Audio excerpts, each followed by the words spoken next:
Une après-midi qui tourne au drame au zoo de la Barbaine dans les Bouches-du-Rhône. 15 visiteurs frappés par la foudre dans ce parc animalier situé près de Salon de Provence.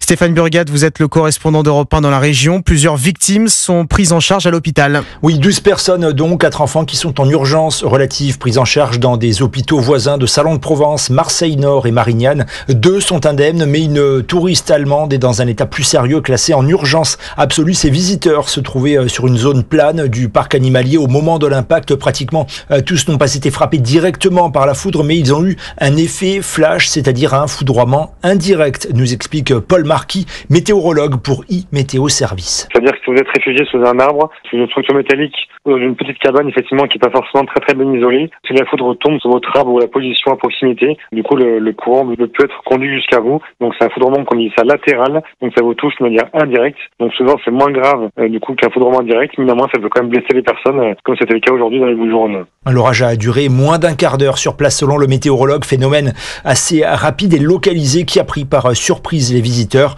Une cellule psychologique pourrait être mise en place demain pour le personnel du zoo de la Barbaine. Stéphane Burgat.